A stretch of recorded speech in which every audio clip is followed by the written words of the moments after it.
ഇത്തരത്തിലുള്ള ഒരു പരീക്ഷണത്തിൽ ഒരു ആമ തലച്ചോറില്ലാതെ 6 മാസം ജീവിക്കുകയും ചെയ്തു. ഏറ്റവും കൗതുകകരമായിട്ടുള്ള കാര്യം, മുട്ട വിരിഞ്ഞുണ്ടാകുന്ന കുഞ്ഞുങ്ങൾ ആണാണോ പെണ്ണാണോ എന്ന് തീരുമാനിക്കുന്നത് മുട്ട ഇട്ട് വെച്ചിരിക്കുന്ന സ്ഥലത്തെ ചൂടാണ്. എല്ലാ ആമകളും തല ഉള്ളിലേക്ക് വലിച്ചു കയറ്റാൻ പറ്റുന്നവയാണ് എന്നാണല്ലോ പൊതുവിശ്വാസം. എന്നാൽ അങ്ങനെയല്ല. ഒരു സെക്കൻഡിൽ 28 സെൻറ്റിമീറ്റർ എന്ന വേഗതയിൽ സഞ്ചരിച്ച ഒരു ആമയുണ്ട്. ഭൂമിയിൽ ജീവിച്ചിരിക്കുന്നതിൽ ഏറ്റവും പ്രായം കൂടിയ ജീവി ഒരു ആമയാണ്. ഈ പുറന്തോട് അതിൻ്റെ ശരീരത്തിൻ്റെ ഭാഗം തന്നെയാണ്.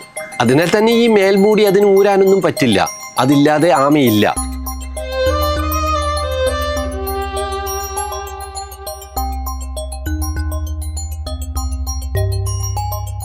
ആമയും മുയലും തമ്മിൽ നടന്ന മത്സര ഓട്ടത്തോളം രസിപ്പിച്ച വേറൊരു കഥയുണ്ടാവുമെന്ന് തോന്നുന്നില്ല.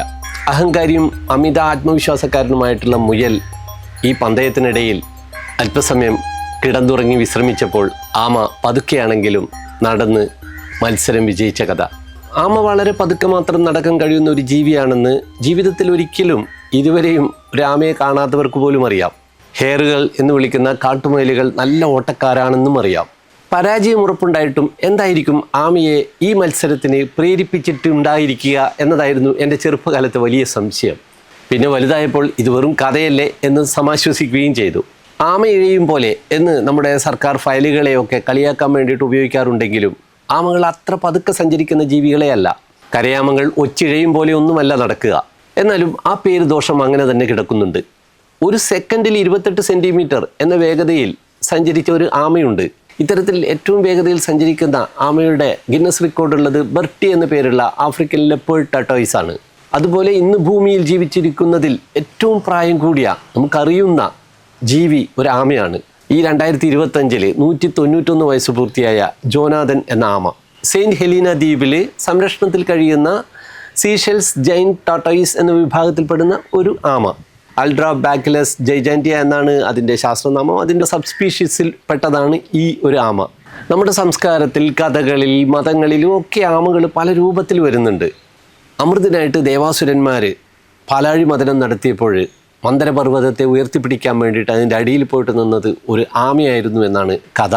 വിഷ്ണുവിൻ്റെ ഒരു അവതാരമായിട്ടൊക്കെയാണ് ഈ കൂർമ്മത്തെ കണക്കാക്കുന്നതെങ്കിലും എന്തോ പൊതുവെ ആർക്കും വലിയ മതിപ്പൊന്നും ഇല്ലാതെ ഒരു ജീവി തന്നെയാണ് ഇപ്പോഴും നമ്മുടെ നാട്ടിൽ ആമ.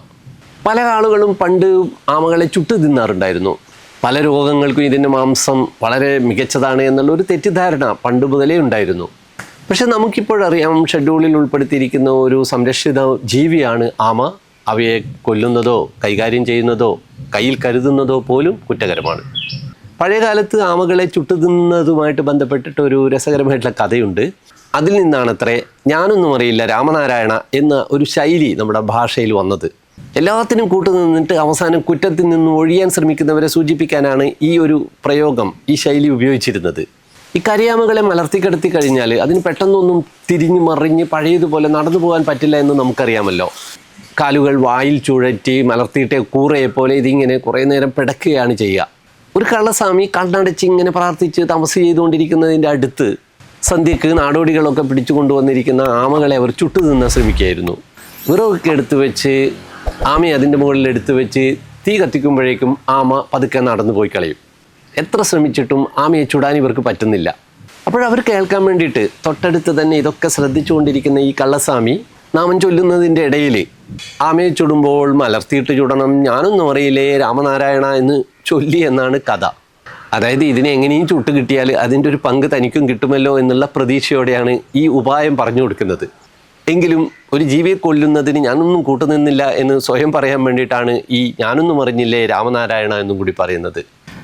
ആമ എന്ന് മലയാളത്തിലൊരു വാക്ക് മാത്രമേ ഉള്ളെങ്കിലും ലോകത്ത് അങ്ങനെ ഒറ്റൊരു വിധത്തിൽ നിർവചിക്കാൻ പറ്റുന്ന ആമകളല്ല ഉള്ളത്. ടർട്ടിൽ, ടൊട്ടോയിസ്, ടെറാപ്പിൻ എന്നിങ്ങനെ പല പേരുകളിൽ ആമകളുണ്ട്. സാധാരണയായിട്ട് കരയിൽ ജീവിക്കുന്നവയാണ് ടർട്ടോയിസുകൾ എന്ന് പറയുക. അല്ലാതെ എല്ലാ ആമകളെയും കൂടിയിട്ടും ചിലപ്പോൾ ടർട്ടിൽ എന്ന് പറയും. അതിനർത്ഥം എല്ലാ ടർട്ടോയ്സുകളും ടർട്ടിലുകളാണ്, പക്ഷേ എല്ലാ ടർട്ടിലുകളും ടർട്ടോയ്സ് ആകണമെന്നില്ല. ഇതും കൂടാതെ പല രാജ്യങ്ങളിലും ഈ ടർട്ടിൽ, ടർട്ടോയ്സ് എന്ന് പറയുന്ന വാക്കുകൾ കൊണ്ട് ഉദ്ദേശിക്കുന്നത് ഏത് ആമകളാണ് എന്നുള്ളതിൽ ചെറിയ വ്യത്യാസങ്ങളുമുണ്ട്. ഇനി ആമ എന്ന് കേൾക്കുമ്പോഴൊക്കെയും നമ്മുടെ ഒരു ധാരണ അതിൻ്റെ തല ഉള്ളിലേക്ക് വലിച്ച് രക്ഷപ്പെടാൻ പറ്റുന്ന ഒരു ജീവി എന്നാണല്ലോ. പക്ഷേ എന്നാൽ ലോകത്തിലെ എല്ലാ ആമകൾക്കും ഈ ഒരു കഴിവില്ല. അതുപോലെ തന്നെ എല്ലാ ആമകൾക്കും ഉറപ്പുള്ള ഈ കവചം മൂടി ഉണ്ടാകുമെന്നാണ് നമ്മുടെ ധാരണ. അതും ഇല്ല. ടെസ്റ്റുഡീൻസ് എന്ന് പറയുന്ന ഓർഡറിൽപ്പെട്ട പുറത്ത് കവചമുള്ള തരം ഉരകങ്ങളെയാണ് നമ്മൾ പൊതുവെ ആമകൾ എന്ന് വിളിക്കുക.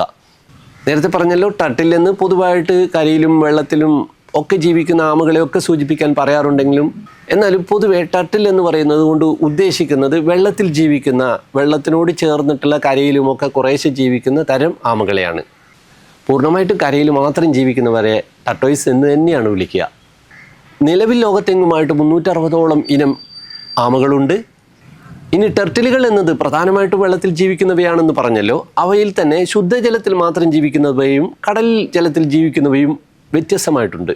അവയിൽ തന്നെ ഉറപ്പുള്ള കവചങ്ങൾ ഉള്ളവയുമുണ്ട്, മൃദുവായിട്ടുള്ള കവചങ്ങൾ ഉള്ളവയുമുണ്ട്.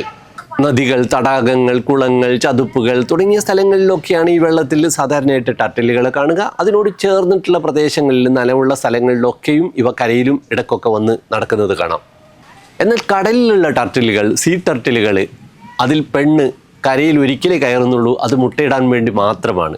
അതുപോലെ ടോട്ടോയ്സുകൾ എന്ന് പറയുന്നത് കരയിൽ ജീവിക്കുന്നവയാണ്. അവയെ നമുക്ക് കാട്ടിലും പുൽമേടുകളിലും മരുഭൂമികളിലും ഒക്കെ കാണാം. നമുക്ക് ചിത്രങ്ങളിലും വീഡിയോകളിലും ഒക്കെ കണ്ട് വളരെ പരിചിതമായതാണല്ലോ ഗാലപ്പഗോസിലെ ഭീമൻ കരയാമകൾ. അതുപോലെ തന്നെ വമ്പൻ വലിപ്പമുള്ള കടലാമകളുമുണ്ട്. എന്നാൽ വളരെ ചെറിയ, വളരെ പ്രത്യേകതകളുള്ള ആമകളുണ്ട്. അത്തരത്തിലുള്ള ടർട്ടിലുകളെ ടെറാപ്പിനുകൾ എന്നാണ് വിളിക്കുക. അവ ശുദ്ധജലത്തിലും വെള്ളത്തിലും ഒക്കെ ജീവിക്കുന്നവയാണ്. ചില കഥകളിലും കാർട്ടൂണുകളിലുമൊക്കെ ആമകൾ അവയുടെ പുറന്തോട് അഴിച്ചു വെച്ചിട്ട്, അല്ലെങ്കിൽ എൻ്റെ വീട് പോലെ, ഒരു കൂട് പോലെയാണ് അത് എന്നുള്ള വിധത്തിലുള്ള ചിത്രങ്ങളൊക്കെ വരച്ചിട്ട് നമുക്ക് കാണാറുണ്ട്. അത് അഴിച്ചു വെച്ചപ്പോൾ വേറെ ആരോ എടുത്തു കൊണ്ടുപോകുന്നതൊക്കെ ആയിട്ട് കഥകൾ കാണും. അല്ലെങ്കിൽ സ്വന്തം വീടും കൊണ്ടാണ് നടക്കുന്നത് ആമകൾ എന്നുള്ള വിധത്തിലൊക്കെ ചിത്രകഥകൾ കാണും. എന്നാൽ അങ്ങനെയൊന്നുമല്ല. അതായത് ഇത് വേറെ തന്നെയുള്ള ഒരു കൂടിനുള്ളിൽ ഇവയുടെ ശരീരം നിൽക്കുകയല്ല ചെയ്യുന്നത്. ഈ പുറന്തോട് അതിൻ്റെ ശരീരത്തിൻ്റെ ഭാഗം തന്നെയാണ്. നട്ടലും അതിലെ അസ്ഥികളും വാരിയലുകളും ഒക്കെ പ്രത്യേക വിധത്തിൽ വികസിച്ചിട്ട് രൂപാന്തരം സംഭവിച്ചിട്ടാണ് ഈ പുറം കവചം ഉണ്ടാകിയിരിക്കുന്നത്. അതിനാൽ തന്നെ ഈ മേൽമൂടി അതിന് ഊരാനൊന്നും പറ്റില്ല. അതില്ലാതെ ആമയില്ല. നിരവധി ശൽക്കങ്ങൾ ചേർന്നിട്ടാണ് ഈ ആമത്തോടുണ്ടാകുന്നത്. കരയാമകൾ എന്ന് വിളിക്കുന്ന ടൊട്ടോയ്സുകൾക്ക് കരയിലാണല്ലോ അവ സഞ്ചരിക്കുക. അപ്പോൾ ഏതെങ്കിലും വലിയ മൃഗങ്ങളൊക്കെ ഇതിനെ ചവിട്ടാനുള്ള ഒരു സാധ്യതയുണ്ട്. അത് ആനയാകാം, അല്ലെങ്കിൽ കാട്ടുപോത്താകാം, ഏത് ജീവിയുമാകാമല്ലോ. അപ്പോൾ ഭാരമുള്ള ജീവികൾ ചവിട്ടിയാലും അതിൻ്റെ ശരീരത്തിൻ്റെ ഉൾഭാഗത്തൊന്നും വരാതെ വിധത്തിലുള്ള ഒരു ഡോമിൻ്റെ രൂപത്തിലാണ് ഈ ആമക്കൂടുണ്ടാകുക. നമുക്കറിയാം, ആർച്ചുകൾ, പാലങ്ങളുടെയൊക്കെ അടിയിൽ പണ്ട് ഉപയോഗിച്ചിരുന്നത്, അല്ലെങ്കിൽ ജനലുകളൊക്കെ ഉണ്ടാക്കാൻ വേണ്ടിയിട്ട് ഇങ്ങനെ ആർച്ച് രൂപത്തിൽ പണിയുമല്ലോ, കല്ലൊക്കെ വെച്ചിട്ട്. അതിൻ്റെ മുകളിൽ എത്ര ഭാരം വന്നാലും ആ അരികുകളിലേക്കായിരിക്കുമല്ലോ അതിൻ്റെ ഫോഴ്സ് പോവുക. അത്തരത്തിൽ ഈ ഡോമിൻ്റെ മുകളിൽ ഏതെങ്കിലും ഒരു ജീവി കുളമ്പ് കൊണ്ട് ചവിട്ടിയാലും അതിൻ്റെ ഭാരം മുഴുവൻ അരികുകളിലേക്ക് വിതരണം ചെയ്ത് ഈ ആമക്കൊന്നും പറ്റാത്ത വിധത്തിൽ അവയെ സംരക്ഷിക്കുന്ന വിധത്തിലുള്ള ഒരു രൂപമായിരിക്കും ഈ ഡോമുകൾക്ക് ഉണ്ടാകുക. അതേസമയം വെള്ളത്തിൽ ജീവിക്കുന്ന ടർട്ടിലുകൾക്ക് നീന്തലിന് സഹായിക്കുന്ന വിധത്തിലുള്ള സ്ട്രീം ലൈൻ ആയിട്ടുള്ള കുറച്ചുകൂടി പരന്ന തരത്തിലുള്ള തോടുകളാണ് ഉണ്ടാവുക. അതുപോലെ ആമത്തോടിൻ്റെ കട്ടിയിലും പല ഇനങ്ങൾക്കും വ്യത്യാസമുണ്ടാകും.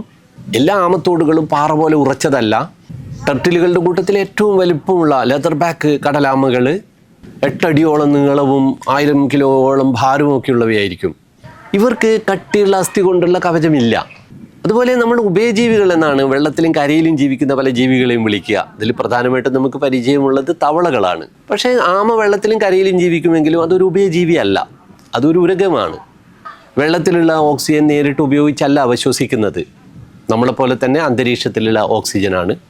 അതുകൊണ്ട് കടലാമകളായാലും വളരെ ആഴത്തിലൊക്കെ അവ ഇരതയിടുമെങ്കിലും ഇടയ്ക്കൊക്കെ പുറത്ത് വന്ന് ഈ അന്തരീക്ഷ വായു ശ്വസിക്കുക തന്നെ വേണം. അതായത് അധിക നേരമൊന്നും സാധാരണയായിട്ടുള്ള ആമകൾക്ക് വെള്ളത്തിൽ മുങ്ങി നിൽക്കാൻ പറ്റില്ല. എങ്കിലും കടലാമകളിൽ ചിലവർക്ക് വളരെയധികം സമയം വെള്ളത്തിൽ മുങ്ങി നിൽക്കാൻ പറ്റും. ചില ഇനങ്ങൾക്ക് അവയുടെ മലദ്വാരവും മൂത്രദ്വാരവും ലൈംഗിക അവയവവും ഒക്കെ ആയിട്ട് പ്രവർത്തിക്കുന്ന ക്ലോയക്ക എന്ന് പറയുന്ന ഭാഗത്തുകൂടെ വെള്ളത്തിൽ നിന്ന് തന്നെ അല്പം ഓക്സിജനൊക്കെ വലിച്ചെടുക്കാനുള്ള കഴിവുണ്ട്. അതുകൊണ്ട് ഇതിനെ പൃഷ്ഠം കൊണ്ട് ശ്വസിക്കുന്നവർ എന്നും വിളിക്കാറുണ്ട്. അതേപോലെ തന്നെ വടക്കേ അമേരിക്കയിലുള്ള ചില ഇനം മൃദു കവച, സോഫ്റ്റ് ആയിട്ടുള്ള കവചമുള്ള ടർട്ടിലുകൾ അവയുടെ ഈ പുറം തോടിനുള്ളിലൂടെയും കുറേശ്ശെ ഓക്സിജൻ കൈമാറ്റം ചെയ്യാനുള്ള കഴിവുണ്ട്. അതിനാൽ തന്നെ അവർക്ക് കൂടുതൽ നേരം വെള്ളത്തിനടിയിൽ മുങ്ങിക്കഴിയാൻ പറ്റും. നമ്മൾ മനുഷ്യരൊക്കെ ഇങ്ങനെ ശ്വസിക്കുമ്പോൾ നമ്മുടെ ശ്വാസകോശത്തെ ഉയരാനും താഴാനും ഒക്കെ സഹായിക്കുന്നത് നമ്മുടെ ഉദരത്തെയും ഉരസിനെയും വേർതിരിക്കുന്ന ഡയഫ്രം എന്ന് പറയുന്ന ഒരു പാളിയാണല്ലോ. ആമയെ സംബന്ധിച്ചിടത്തോളം വളരെ ഉറപ്പുള്ള, അങ്ങനെ വികസിക്കാനൊന്നും പറ്റാത്ത പുറം കവചമുള്ളതിനാൽ തന്നെ ആമയുടെ ശ്വസനത്തിനും ചില വ്യത്യാസങ്ങളുണ്ട്. ഉദരപേശികളാണ് ചുരുങ്ങിയും നിവർന്നും ഒക്കെ ശ്വസനത്തിന് സഹായിക്കുന്നത്. ശീതരക്തജീവികളാണ് ഇത്തരത്തിലുള്ള ഉരകങ്ങൾ എന്നറിയാമല്ലോ. അതുകൊണ്ട് തന്നെ ശരീരതാപം നിയന്ത്രിക്കാനും ഉപാപചയ പ്രവർത്തനങ്ങൾ ശരിയായ രീതിയിൽ നടക്കാനുമൊക്കെ ഇടയ്ക്ക് വെയിൽ കാഞ്ഞ് ശരീരം ചൂടാക്കണം. കടലാമകളൊക്കെ അതുകൊണ്ട് തന്നെ നീന്തലിനിടയിൽ കുറേ സമയം ഇങ്ങനെ മുകളിൽ വന്ന് വെയിൽ കായും. അതുപോലെ തന്നെ സമുദ്രത്തിൻ്റെ ആഴത്തണുപ്പുകളിലേക്ക് ഊളിയിടുന്നതിന് മുമ്പ് കുറേ സമയം മുകൾ ഭാഗത്ത് ചൂട് പിടിച്ച വെള്ളത്തിൽ ഇങ്ങനെ കഴിയുകയും ചെയ്യും. കരയാമകളും ശുദ്ധജല ആമകളും ഒക്കെ ഇത്തരത്തിൽ ബാസ്കിംഗ് എന്ന് പറയുന്ന ഒരു വെയിൽ കായൽ പരിപാടി ചെയ്യും. പുഴക്കരകളിലെ മരക്കമ്പുകളിലും പാറകളുടെ മുകളിലും കുളക്കടവുകളിലുമൊക്കെ ഇത്തരത്തിൽ ആമകൾ വെയിൽ കായാൻ വന്ന് നിൽക്കുന്നത് നമുക്ക് കാണാം. കൂടാതെ ധാരാളം പരാതങ്ങൾ ഇവയുടെ പുറത്തും അകത്തും ഒക്കെ ആയിട്ട് ജീവിക്കുന്നുണ്ടാകും. നിരവധി ഫംഗസുകളും ശരീരത്തിലുണ്ടാകും. ഇവയുടെയൊക്കെ വളർച്ച കുറക്കാനും അട്ടകളെ പോലെയുള്ളവയൊക്കെ ഇവരുടെ പുറകുവശത്തൊക്കെ കടിച്ചു പിടിച്ച് ജീവിക്കുന്നത് ഒഴിവാക്കാനും ഒക്കെ വേണ്ടിയിട്ട്, അവയൊക്കെ ചൂട് പിടിപ്പിച്ചിട്ട് പുറത്തേക്ക് ചാടിക്കാനും ഒക്കെ വേണ്ടിയിട്ടും ഈ ബാസ്കിംഗ് ഇവ ഉപയോഗിക്കുന്നുണ്ട്. അതുകൊണ്ട് തന്നെ വെയിലെത്താത്ത ആഴക്കിണറുകളിലുള്ള ആമകളുടെ ജീവിതം അത്ര സുഖകരമല്ല, നമ്മൾ വിചാരിക്കുന്ന പോലെ സുരക്ഷിതവുമല്ല. അവർക്ക് അല്പം വെയിൽ കിട്ടുക തന്നെ വേണം. അപ്പോൾ അത്തരത്തിലുള്ള വളരെ ആഴമുള്ള കിണറുകളിൽ ആമകളുണ്ടെങ്കിൽ അവയെ പുറത്ത് ഏതെങ്കിലും കുളത്തിലേക്ക് മാറ്റുന്നതാണ് ശരിയായ ഒരു നടപടി. അപ്പോൾ ആമകളുടെ കാലുകൾ നോക്കുന്നതാണ് അവ ടർട്ടിലുകളാണോ ടൊട്ടോയ്സുകളാണോ എന്നുള്ളത് തിരിച്ചറിയാനുള്ള ഏറ്റവും എളുപ്പമായിട്ടുള്ള മാർഗം. കരയാമകളുടെ ടൊട്ടോയ്സുകളുടെ ഒക്കെ കാലുകൾ ആനകളുടെ കാല് പോലെയാണ് ഉണ്ടാകുക, നടക്കാൻ സഹായിക്കുന്ന വിധത്തിൽ. എന്നാൽ ശുദ്ധജലത്തിലൊക്കെ കഴിയുന്ന ടർട്ടിലുകളുടെ വിഭാഗത്തിൽപ്പെട്ടവയുടെയൊക്കെ കാലുകളുടെ വിരലുകൾ തമ്മിൽ ബന്ധിപ്പിച്ചിട്ടുള്ള പാട പോലെയുള്ള ഒരു ഭാഗമുണ്ടാകും. ഇത് തുഴയാൻ സഹായിക്കുന്നതാണ്. എന്നാൽ കടലാമകളെ സംബന്ധിച്ചിടത്തോളം അവയുടെ കാലുകൾ കൈകൾ ഒക്കെ പൂർണ്ണമായിട്ട് ഒരു തുഴ പോലെ പരിണമിച്ചവയാണ്. പലപ്പോഴും പെണ്ണാമകൾക്ക് ആൺ ആമകളെക്കാളും കൂടുതൽ വലിപ്പമുണ്ടാകും. മുട്ടയിടാനുള്ള സൗകര്യത്തിനായിട്ടും ഇണചേരാനുള്ള സൗകര്യത്തിനുമായിട്ട് വാലിൻ്റെ പിൻഭാഗവും ഉയർത്തിയോ താഴ്ത്തിയോ ഒക്കെയാണ് പിടിക്കുക എന്നതൊക്കെ ആണിലും പെണ്ണിലും ചില വ്യത്യാസങ്ങളുണ്ടാകും. എല്ലാ ആമകളും തല ഉള്ളിലേക്ക് വലിച്ചു കയറ്റാൻ പറ്റുന്നവയാണ് എന്നാണല്ലോ പൊതുവിശ്വാസം. ആമ എന്നാൽ തല ഉള്ളിൽ വലിച്ചു കയറ്റും. എന്നാൽ അങ്ങനെയല്ല. എന്നാൽ തല വലിച്ചു കയറ്റാതെ അരികുകളിലേക്ക് മുൻകാലുകളുടെ ഇടയിലേക്ക് മടക്കി വെച്ച് ഒളിപ്പിച്ച് വെക്കുന്ന ഒരു രീതിയാണ് പല ആമകൾക്കുമുള്ളത്. ഇങ്ങനെ കാലിനിടയിലേക്ക് ഒളിപ്പിച്ച് മടക്കി വെക്കുന്നവരെ പ്ലിയോഡിറ എന്നാണ് പറയുക. എന്നാൽ തല പൂർണ്ണമായിട്ട് ഉള്ളിലോട്ട് വലിച്ച് ചുരുക്കാൻ പറ്റുന്നവരെ ക്രിപ്റ്റോഡിറ എന്നും പറയും. വളരെ നീളമുള്ള കഴുത്തുള്ള ജിറാഫിനും നമുക്കും ഒക്കെ കശേരുക്കളുടെ എണ്ണം 7 മാത്രമാണെന്നറിയാമല്ലോ. അതേപോലെ എത്ര നീളമുള്ള ആമയുടെ കഴുത്തിലും 8 കശേരുക്കൾ അസ്ഥികൾ മാത്രമേ ഉണ്ടാവുകയുള്ളൂ. പൊതുവെ ആമകളെല്ലാം സസ്യബുക്കുകളാണ്. എങ്കിലും ചില ഇനങ്ങളൊക്കെ മിശ്രബുക്കുകളും കൂടിയാണ്. വിരകളെയും പലതരം ഷഡ്പദങ്ങളെയും അഴുകിയ ശവശരീരവും കൂടാതെ ചിലപ്പോൾ മറ്റുള്ളവരുടെ വിസർജ്യവും ഒക്കെ ആമകൾ ഭക്ഷണമാക്കും. വെള്ളത്തിൽ ജീവിക്കുന്ന ആമകളായിട്ടുള്ള ടർട്ടിലുകൾ പലപ്പോഴും സസ്യഭാഗങ്ങൾ കൂടാതെ ചെറുജീവികളെയും കൂടി ഭക്ഷിക്കും. ഇവക്കുള്ളിലെ ഉപാപചയ പ്രവർത്തനങ്ങൾ സ്വയം നിയന്ത്രിക്കാനുള്ള കഴിവ് ആമകൾക്കുള്ളതിനാൽ തന്നെ കുറേ നാളൊക്കെ ഭക്ഷണമില്ലാതെയും ഇവർക്ക് ജീവിക്കാനാവും. കടലാമകൾ ഉപ്പുവെള്ളം കുടിച്ചും ലവണാംശം കൂടുതലുള്ള സസ്യങ്ങൾ തിന്നും ഉള്ളിൽ അധികരിക്കുന്ന ഉപ്പ് കണ്ണിനോട് ചേർന്നുള്ള ചില പ്രത്യേക ലവണഗ്രന്ഥികൾ ഉപയോഗിച്ചിട്ടാണ് പുറത്തേക്ക് കളയുന്നത്. അതിനാൽ കരയിൽ കയറിയ കടലാമകളുടെ കണ്ണിൽ നിന്നും കൊഴുത്ത ഉപ്പുവെള്ളം പുറത്തേക്ക് ഒഴുകുന്നത് കണ്ടിട്ട് ആമകൾ കരയുകയാണ് എന്ന് ചിലപ്പോൾ പറയാറുണ്ട്. എല്ലാതരം ആമകളും കരയിൽ മണ്ണിലോ മണലിലോ ഒക്കെ കുഴി കുഴിച്ചിട്ടാണ് മുട്ടയിടുക. കടലാമകളിൽ അതിനാൽ പെണ്ണാമകൾ മാത്രമാണ് ഈ മുട്ടയിടേണ്ട ആവശ്യത്തിന് വേണ്ടിയിട്ട് കരയിൽ കയറുക. കരയാമകൾ ഉറച്ച മണ്ണ് മുൻകൈകൾ കൊണ്ട് കുഴിക്കാനുള്ള എളുപ്പത്തിന് വേണ്ടിയിട്ട് ചിലപ്പോൾ മൂത്രമൊഴിച്ച് നനക്കാറുമുണ്ട്. ചിലയിനം കരയാമകൾ കരയിലുള്ള ചില ജീവികളുടെ ആനകളുടെ ഒക്കെ പിണ്ടം പോലെയുള്ള കാഷ്ടത്തിലും ചിലപ്പോൾ മുട്ടയിട്ട് വെക്കാറുണ്ട്. പാമ്പുകളുടെ മുട്ടകൾ പോലെ മൃദുവല്ല ഇവയുടെ മുട്ടയുടെ തോട്. പക്ഷിമുട്ടകൾ പോലെ ഉറപ്പുള്ളതാണ്. പുറന്തോട് ഉറപ്പുള്ള ആമകളിടുന്ന മുട്ടകൾ അല്പം നീണ്ട് ഉരുണ്ട രൂപത്തിലാണ് ഉണ്ടാകുക. എന്നാൽ മൃദു കവചക്കാരുടെ മുട്ടകൾ ഗോളാകൃതിയിലാണ് ഉണ്ടാകുക. പല സ്പീഷീസുകൾക്കും മുട്ട വിരിയാനെടുക്കുന്ന സമയം വ്യത്യസ്തമാണ്. 30 തൊട്ട് 40 ദിവസം വരെയും ചിലപ്പോൾ മാസങ്ങളും എടുക്കും. കൂട്ടമായി ഏറെ എണ്ണം മുട്ടകൾ ഒന്നിച്ചിട്ട് ഒരു കുഴിയിലിട്ട് വെക്കും. കുഴി കുഴിച്ച് മുട്ടയിട്ടതിൻ്റെ ശേഷം ആർക്കും തിരിച്ചറിയാൻ പറ്റാത്ത വിധത്തിൽ അത് മണ്ണിട്ട് മൂടാൻ ഇവർ മറക്കാറില്ല. ഇവരുടെ കാലടി പാടുകൾ പോലും മായ്ച്ചിട്ടാണ് ഇവർ കടലിലേക്ക് തിരിച്ചു പോവുക. ഏറ്റവും കൗതുകകരമായിട്ടുള്ള കാര്യം, മുട്ട വിരിഞ്ഞുണ്ടാകുന്ന കുഞ്ഞുങ്ങൾ ആണാണോ പെണ്ണാണോ എന്ന് തീരുമാനിക്കുന്നത് മുട്ടയിട്ട് വെച്ചിരിക്കുന്ന സ്ഥലത്തെ ചൂടാണ്. അതായത് മുട്ടയിട്ട് വെച്ചിരിക്കുന്ന കുഴിയിലെ ചൂടാണ് കുഞ്ഞുങ്ങൾ ആണാണോ പെണ്ണാണോ എന്ന് തീരുമാനിക്കുന്നത്. അല്ലാതെ മുൻകൂട്ടി ഈ ഓരോ മുട്ടകളിലും ആണും പെണ്ണുമായിട്ട് വേർതിരിയുന്നില്ല.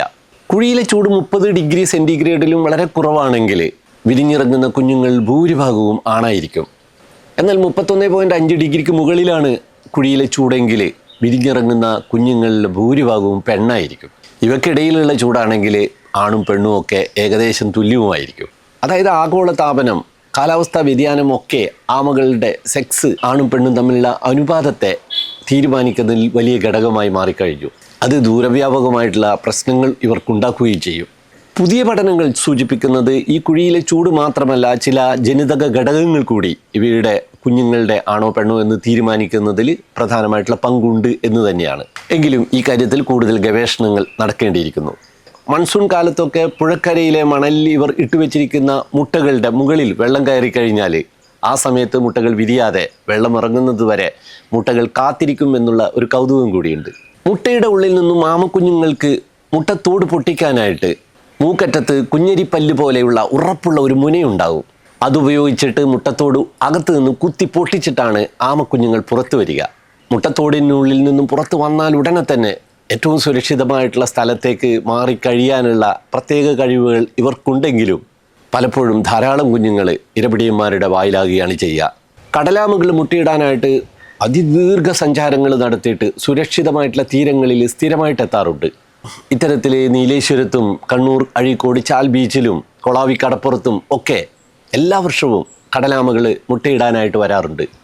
ഇവിടങ്ങളിലൊക്കെയുള്ള ആമസംരക്ഷണ പ്രവർത്തകർ ഇത്തരത്തിലുള്ള മുട്ടകൾ ശേഖരിച്ചു വെച്ചിട്ട് അവ വിരിയുന്നത് വരെ കാത്തുനിന്ന് വിരിഞ്ഞതിന് ശേഷം സുരക്ഷിതമായിട്ട് ഇവ കടലിലേക്ക് പോകാൻ വേണ്ടിയിട്ട് സഹായിക്കുകയും ചെയ്യുന്നുണ്ട്.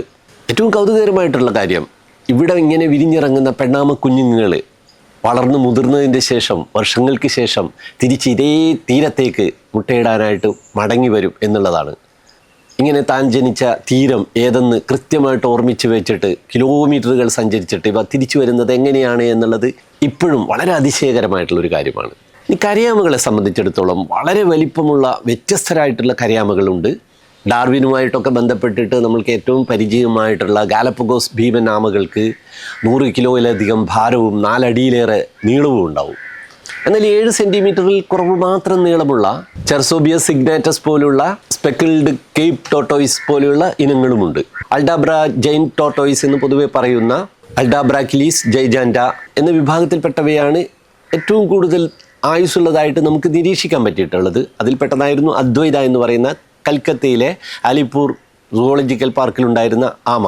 അതിന് 2006 മരിക്കുമ്പോൾ 255 വയസ്സായിട്ടായിരുന്നു കണക്കാക്കിയിരുന്നത്. അതായത് ഒരുവിധം എല്ലാ കരയാമകൾക്കും നീണ്ട ആയുസ്സുള്ളതായിട്ടാണ് മനസ്സിലാക്കുന്നത്. കടലാമകളിൽ ഏറ്റവും വലിപ്പമുള്ളത് ലെതർ ബാക്ക് ടർട്ടിലുകളാണ്. അവക്ക് ചിലതിന് 1000 കിലോ വരെ ഒക്കെ ഭാരമുണ്ടാവും. ആമകളുടെ തലച്ചോറ് വളരെ ചെറുതാണ്. മധ്യ ദക്ഷിണ അമേരിക്കയിലൊക്കെ കാണപ്പെടുന്ന ചെങ്കാലൻ ആമകളുടെ തലച്ചോറിൽ ഹിപ്പോ ക്യാമ്പസ് എന്ന ഭാഗം കാണാനേ ഇല്ല. നമ്മൾ മനുഷ്യരിലെ വികാരങ്ങൾ, ഓർമ്മകൾ, പഠനം തുടങ്ങിയവയൊക്കെ നിലനിർത്താൻ സഹായിക്കുന്നതാണ് ഈ ഹിപ്പോ ക്യാമ്പസ് എന്ന് പറയുന്ന ഭാഗം. ഈ ഭാഗം ഒട്ടും ഇല്ല എന്ന് എക്സ്പെരിമെൻ്റൽ ബയോളജിയുടെ സ്ഥാപകനായിട്ട് വാഴ്ത്തപ്പെടുന്ന ഇറ്റാലിയൻ ഫിസിഷ്യനും നാച്ചുറലിസ്റ്റുമായ ഫ്രാഞ്ചെസ്കോ റീഡി 17ാം നൂറ്റാണ്ടിൽ കരയാമകളുടെ തലച്ചോറ് നീക്കം ചെയ്തിട്ട് പല പരീക്ഷണങ്ങൾ നടത്തിയിട്ടുണ്ട്. ഇത്തരത്തിലുള്ള ഒരു പരീക്ഷണത്തിൽ ഒരാമ തലച്ചോറ് ഇല്ലാതെ 6 മാസം ജീവിക്കുകയും ചെയ്തു. ഒരാമയുടെ തല പൂർണ്ണമായിട്ട് മുറിച്ചു മാറ്റിയിട്ടും അത് 23 ദിവസം ജീവിച്ചതായിട്ട് രേഖപ്പെടുത്തിയിട്ടുണ്ട്. കൂർമ്മ ബുദ്ധി എന്ന ഒരു പ്രയോഗം നമ്മുടെ ഭാഷയിലുണ്ടല്ലോ. ആമയുടെ സ്ഥിതബുദ്ധിയുള്ളവർ എന്നാണ് ഇതുകൊണ്ട് ഉദ്ദേശിക്കുന്നത് എന്ന് ചിലർ വാദിക്കാറുണ്ട്. ഏത് ബുദ്ധി എന്ന് നമുക്കിപ്പോൾ പറയേണ്ടി വരും. വേണമെങ്കിൽ ഏത് സാഹചര്യത്തിലും വെള്ളത്തിലും കരയിലും ജീവിക്കാനുള്ള ബുദ്ധി എന്ന് ന്യായം പറയാം. എന്നാൽ കൂർമ്മത അല്ലെങ്കിൽ കൂർത്ത ബുദ്ധി അല്ലെ വളരെ ഷാർപ്പായിട്ടുള്ള തന്ത്രപരമായിട്ടുള്ള ബുദ്ധി ഉപയോഗിക്കുന്നവർ എന്ന അർത്ഥത്തിലാണ് കൂർമ്മ ബുദ്ധി എന്ന് ഉപയോഗിക്കുന്നതെന്നും അത് കൂർമ്മം എന്ന ആമയുമായിട്ട് ഒരു ബന്ധവുമില്ല എന്നും ചില ഭാഷാ പണ്ഡിതർ പറയാറുണ്ട്. എന്തൊക്കെയായാലും 1968 സെപ്റ്റംബറിൽ റഷ്യയിൽ നിന്നുള്ള 2 ആമകളായിരുന്നു ബഹിരാകാശത്തെത്തി ചന്ദ്രനെ വലം വെച്ച് സുരക്ഷിതമായിട്ട് ഒരു തകരാറുമില്ലാതെ ഭൂമിയിൽ തിരിച്ചെത്തിയ ആദ്യത്തെ ജീവികൾ. ട്രാവൻകൂർ ടർട്ടോയിസ് എന്ന് വിളിക്കുന്ന കാട്ടാമ, നക്ഷത്രാമ എന്ന് വിളിക്കുന്ന ഇന്ത്യൻ സ്റ്റാർ ടർട്ടോയിസ് എന്നിവരാണ് നമ്മുടെ കേരളത്തിൽ കാണുന്ന കരയാമകൾ. അതായത് നമ്മളിൽ പലരും ജീവിതത്തിൽ ഒരിക്കലും ഒരു കരയാമയെ കണ്ടിരിക്കാൻ സാധ്യതയില്ല. അതായത് നമ്മുടെ നാട്ടിൽ ഒരു ടോട്ടോയിസിനെ നമ്മൾ ഇതുവരെയും കണ്ടിട്ടുണ്ടാവില്ല. നമ്മൾ പലപ്പോഴും കാണുന്നത് മുഴുവൻ ടട്ടിലുകളാണ്. ഇന്ത്യൻ നക്ഷത്രാമ എന്ന് വിളിക്കുന്ന ആമ വളരെയധികം വംശനാശ ഭീഷണിയിലുള്ള ഒരു ആമയാണ്. അതിനെ വലിയ തോതിലുള്ള പെറ്റ് ട്രേഡിങ്ങിന് വേണ്ടിയിട്ട്, ആനിമൽ ട്രേഡിങ്ങിന് വേണ്ടിയിട്ട് ഉപയോഗിക്കുന്ന ഒരു ജീവിയായിട്ട് മാറിക്കഴിഞ്ഞു. ഇവ ശബ്ദമുണ്ടാക്കില്ല. ഇവരെ ഏതെങ്കിലും ഒരു സ്ഥലത്ത് കാലും കൈയും കെട്ടിയതിൻ്റെ ശേഷം പെട്ടിയിൽ അടുക്കി വെച്ച് കഴിഞ്ഞാൽ എങ്ങനെ വേണമെങ്കിലും കൊണ്ടുപോകാം എന്നുള്ള ചില പ്രത്യേകതകളാണ്, ഈ പാവങ്ങളുടെ ഈ സ്വഭാവങ്ങളാണ് ഇവക്ക് വലിയ ഭീഷണിയായത്. ഇത്തരം ജീവികളുടെ മാംസത്തിന് വലിയ ഔഷധമൂല്യമുണ്ട് എന്നുള്ള തെറ്റിദ്ധാരണ മാത്രമല്ല, ഇവയെ കയ്യിൽ വെച്ചാൽ സൗഭാഗ്യങ്ങൾ വീട്ടിലേക്ക് പറന്നു വരും എന്നുള്ള ഒരു വലിയ മണ്ടത്തരം കൂടിയാണ് ഇത്തരം ജീവികൾക്ക് വേണ്ടി ആളുകൾ വലിയ തോതിൽ പണം മുടക്കുന്നത്. ഷെഡ്യൂൾ 1 ഉൾപ്പെടുത്തിയിരിക്കുന്ന നക്ഷത്രാമകളെ കയ്യിൽ കരുതുകയോ അവയെ കൊല്ലുകയോ ഒക്കെ ചെയ്യുന്നത് വലിയ കുറ്റമാണ്. ഇന്ത്യൻ ബ്ലാക്ക് ടർട്ടിൽ എന്ന് വിളിക്കുന്ന കാരാമകളെയാണ് നമ്മൾ സാധാരണമായിട്ട് എപ്പോഴും കാണുന്ന ആമകൾ. അതൊരു ടർട്ടിലാണ്. മെലനോക്കിലിസ് ട്രിജുവ എന്ന ശാസ്ത്രനാമമുള്ള ആമ. വളരെ അപൂർവമായിട്ടുള്ള ഒരു ടർട്ടിലാണ്. കണ്ണിന് ചുറ്റും ചുവപ്പ് നിറമുള്ള ചൂരലാമ. കൊച്ചിൻ ഫോറസ്റ്റ് കെയിൻ ടർട്ടിൽ, വിജയക്കിലിസ് സിൽവാറ്റിക്ക എന്ന ശാസ്ത്രനാമമുള്ള ചൂരലാമ. കൂടാതെ വെള്ളാമ, ഭീമനാമ, ചിത്രയാമ, ലെയ്ത്തിൻ്റെ ആമ എന്നീ ആമകളും കേരളത്തിലുണ്ട്. ലോകത്തിലെ 7 ഇനം കടലാമകളിൽ 5 ഇനവും നമ്മുടെ തീരത്തോട് ചേർന്നിട്ടുള്ള കടലുകളിൽ കാണാറുണ്ട്. ഏറ്റവും ചെറിയ കടലാമയായിട്ടുള്ള ഒലിവ് റിഡ്ലി കടലാമ, പച്ചക്കടലാമ, ഗ്രീൻ സീ ടർട്ടിൽ, കോലാമ അല്ലെങ്കിൽ തോൽപ്പുറകൻ കടലാമ, leatherback sea turtle, loggerhead എന്നിവയാണ് നമ്മുടെ കടലിൽ കാണുന്ന കടലാമകൾ. ഔഷധ ഗുണമുണ്ടെന്ന തെറ്റിദ്ധാരണ മൂലമാണ് വളരെ പ്രാധാന്യമുള്ള പല ആമകളെയും ഇപ്പോഴും ആളുകൾ പിടിച്ച് ഭക്ഷണമാക്കുന്നത്. കൂടാതെ വളരെയധികം അന്ധവിശ്വാസങ്ങളും ഇത്തരത്തിലുള്ള ആമകളെ കുറിച്ചിട്ടുണ്ട്. വളരെ പാവങ്ങളായിട്ടുള്ള ഈ ജീവികൾ നമ്മുടെ പരിസ്ഥിതിയിൽ അവയുടേതായിട്ടുള്ള വലിയ ധർമ്മങ്ങൾ നിർവഹിക്കുന്നവയാണ്. അവ ഇനിയും ഇതുപോലെ ബാക്കിയാകാൻ വേണ്ടിയിട്ടുള്ള പ്രവർത്തനങ്ങളിൽ നമ്മളും ഭാഗവാക്കാകണം. അപ്പോൾ ഞാൻ വിജയകുമാർ ബ്ലാത്തൂര് ഇതുപോലെയുള്ള വളരെ ചെറിയ ജീവികൾ തൊട്ടിട്ട് വളരെ വലിയ സസ്തനികൾ വരെയുള്ള നമ്മുടെ ജീവലോകത്തിലെ മറ്റൊരു ജീവിയെ പരിചയപ്പെടുത്തുന്ന പുതിയൊരു വീഡിയോയുമായിട്ട് ഉടൻ വരാം. അതുവരേക്കും വണക്കം.